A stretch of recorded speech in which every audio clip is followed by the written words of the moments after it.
안녕하세요. 늑대인간 문제의 풀이를 설명할 서울대학교의 박선재라고 합니다.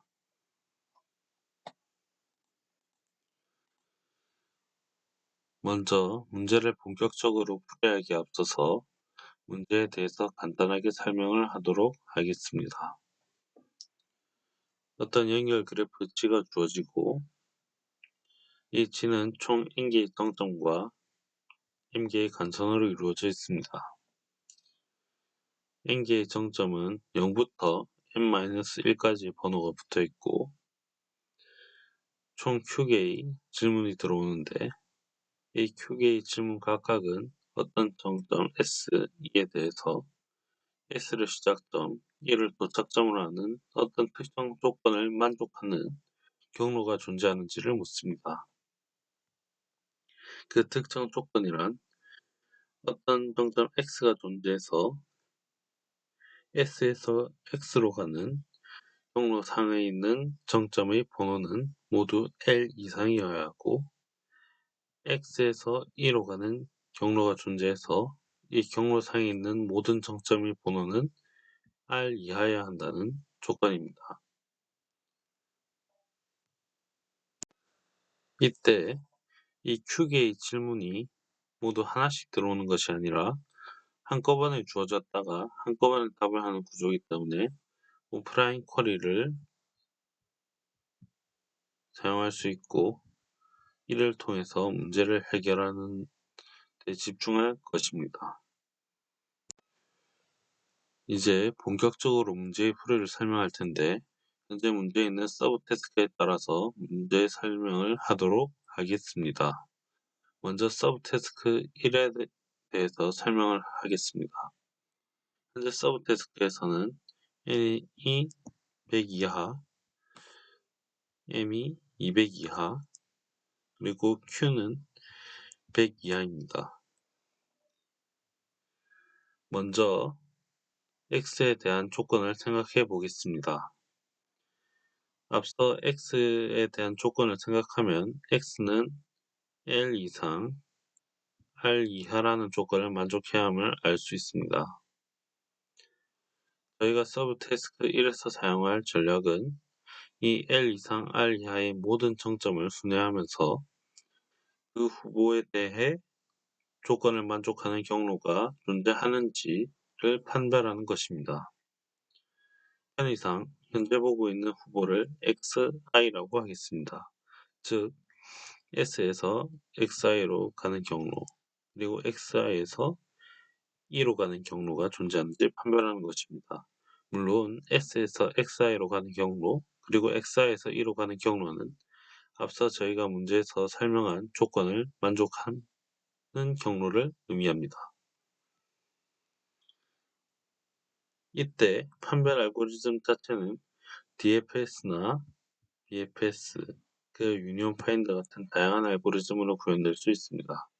이 서브 태스크에서는 DFS 또는 BFS를 사용하도록 하겠습니다.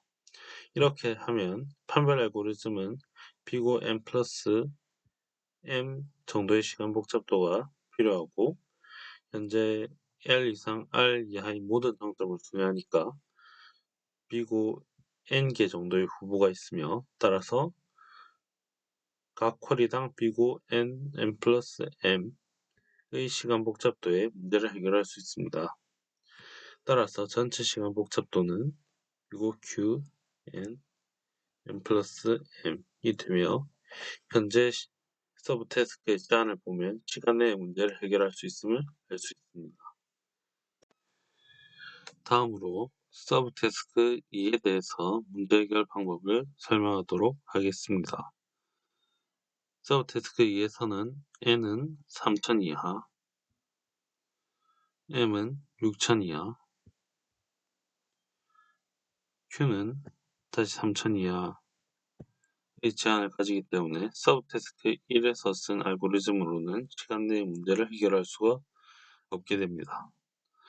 그래서 전략을 수정할 필요가 있는데 서브 태스크 1에서는 모든 X의 후보에 대해서 순회를 했지만 이제 그럴 필요 없이 전략을 다르게 수정할 필요가 있습니다. 먼저 S에서 시작해서 L 이상인 정점을 통해서만 이동할 수 있는 정점들의 집합 A를 구합시다. 비슷하게 E에서 시작해서 R 이하인 정점을 통해서만 이동할 수 있는 정점들의 집합 B를 구합시다. 이때 이 A와 B 교집합이 가능한 X들이 합이 됩니다. 따라서 이 A와 B를 구하고 A와 B 교집합의 크기가 0이 아닌지를 판단할 수 있으면 이 문제를 해결할 수 있다는 것을 알 수 있습니다. 이때 A와 B를 구하는 것 자체는 DFS나 BFS를 구해서 생각하면 B고 n 플러스 m의 시간 복잡도만에 구할 수 있고 교집합을 구하는 것은 배열 등의 자료 구조에 기록을 해두면 B고 n 정도만의 교집합의 크기를 구할 수 있기 때문에 각 쿼리당 B고 n 플러스 m 정도만의 문제를 해결할 수 있고 따라서 전체 시간 복잡도 B고 Q n 플러스 m 정도만의 전체 서브 태스크를 해결할 수 있게 됩니다. 현재 서브 태스크의 제한을 봤을 때 시간 내에 무리 없이 들어올 것이라는 것을 알 수 있습니다. 이제 서브 태스크 3에 대해서 문제를 설명하도록 하겠습니다.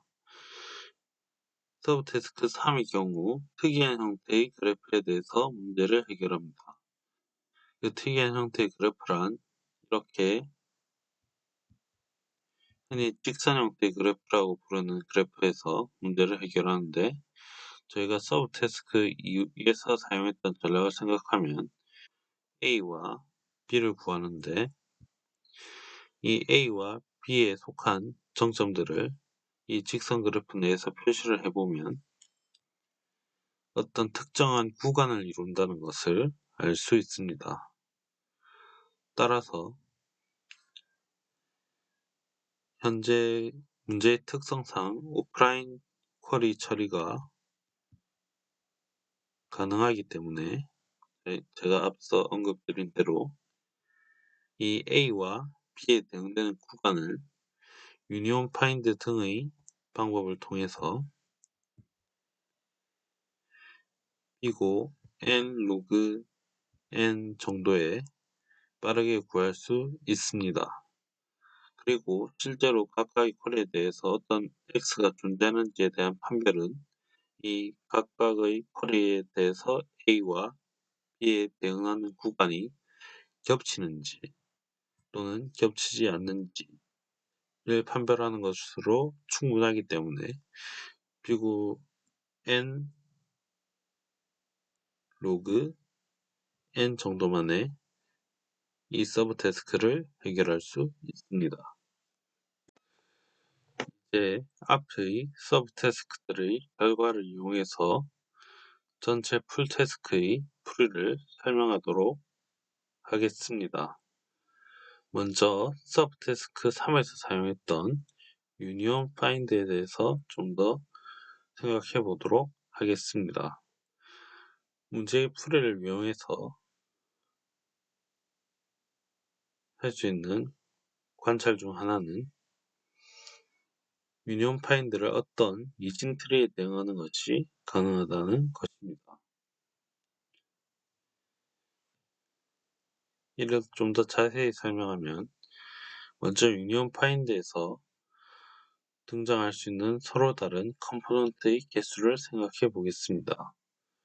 일단 유니온 파인드를 진행할 때 처음 n개의 정점에 대한 각 컴포넌트 n개가 있고 유니온 파인드를 진행하면서 총 n-1번의 병합이 생기는데 이때 병합 때마다 새로운 컴포넌트가 생기기 때문에 총 2n-1개의 서로 다른 컴포넌트가 생기게 됩니다. 이제 앞에서 설명했던 컴포넌트들에 대응하는 정점을 가지는 이진트리에 대해서 설명을 하도록 하겠습니다. 먼저 유니온 파인드가 진행되기 전에 정점들의 컴포넌트에 대응되는 정점은 리프가 됩니다. 그리고 병합을 통해서 생긴 컴포넌트에 대응되는 정점은 자신이 만들어지기 위해서 병합된 두 컴포넌트에 대응되는 정점을 자식으로 가집니다. 이런 식으로 구상을 할 경우 이진트리 형태가 된다는 것을 쉽게 알 수 있습니다. 예를 들어서 1, 2, 3 이런 트리가 있고 1, 2, 2, 3 순으로 유니온 파인드가 진행된다면 다음과 같은 트리가 적용되게 됩니다.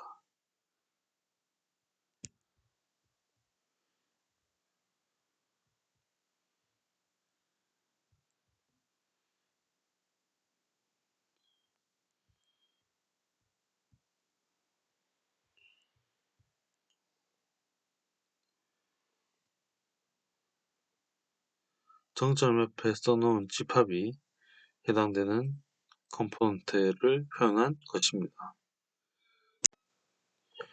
이제 유니온 파인드에 대해서 이진 트리를 대응시키는 법을 알았으니까 저희가 문제를 풀기 위해서 필요한 유니온 파인드에 대응되는 이진 트리를 찾는 방법을 설명하겠습니다.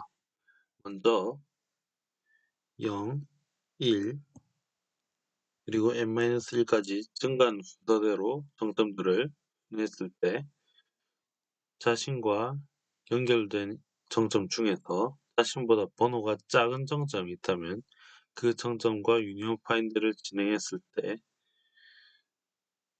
그 유니온 파인드에 대응되는 이진 트리를 T0라고 합시다. 그리고 n-1, n-2 그리고 0번까지 순회를 했을 때, 즉 감소하는 순으로 순회를 했을 때 자신과 연결된 정점 중에서 자신보다 번호가 큰 정점이 있다면 그것과 유니온 파인드를 했을 때 그 유니온 파인드에 대해서 대응되는 이진 트리를 여기서는 T1이라고 합시다. 이제 T1과 T0를 어떤 식으로 문제 풀이에 사용할 수 있는지 생각을 해보겠습니다. T1과 T0가 만들어진 방식을 생각했을 때 T0의 경우 어떤 정점 K에 대해서 어떤 수 U가 있을 때 정점 번호가 U 이하인 정점들만 사용해서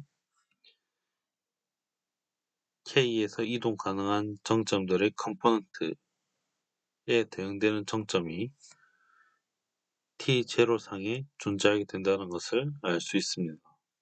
비슷하게 T1의 경우 어떤 정점 K'에서 어떤 수 L에 대해 L 이상인 번호의 정점들을 통해서만 이동할 수 있는 정점의 집합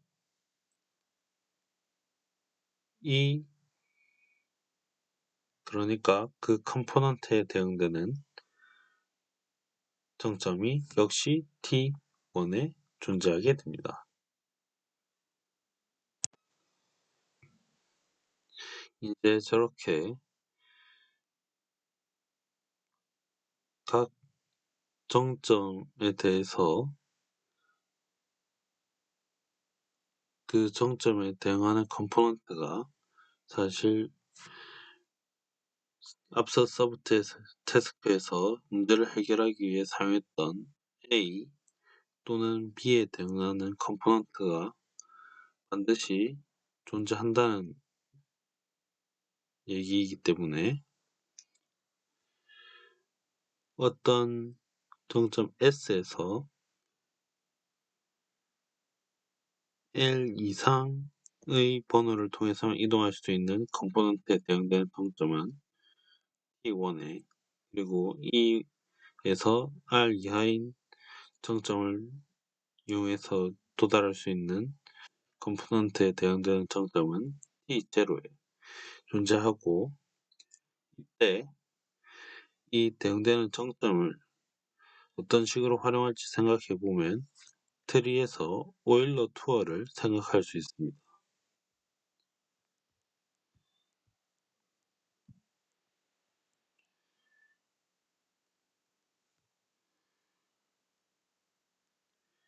어떤 정점 x가 있다고 했을 때 t1에서의 오일러 순서를 편의상 p1이라고 합시다.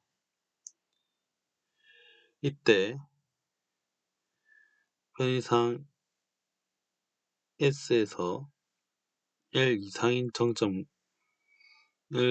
통해서만 갈 수 있는 정점들의 집합에 대응되는 컴포넌트에 대응되는 정점을 편의상 y1이라고 합시다.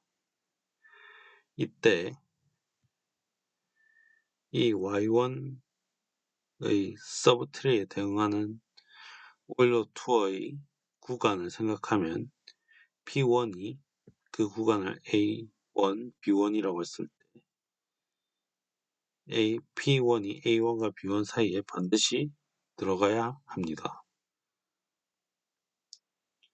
마찬가지로 순서를 T0에서의 순서를 P0라고 했을 때 P0도 역시 비슷하게 A0와 B0를 정의했을 때 들어가야 합니다.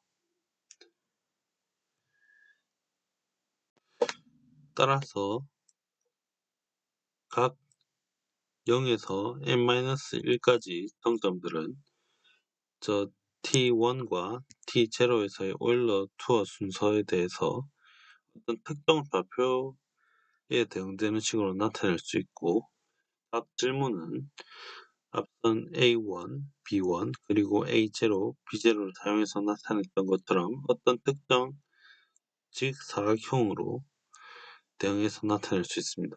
즉, 이제 문제는 이렇게 오일러 투어를 기반으로 해서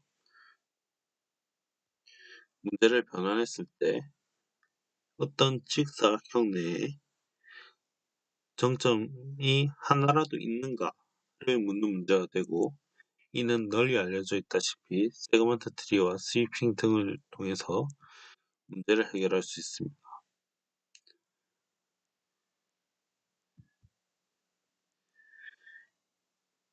이때 앞서 언급했지만 오프라인 쿼리로 문제를 해결할 수 있으므로 총 b고 n 로그 n이면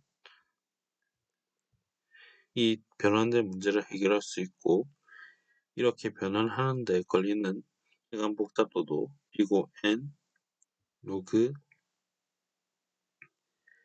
n이기 때문에 총 b고 n 플러스 q 로그 n만의 문제를 해결할 수 있습니다. 이 복잡도가 b고 q 로그 n이네요.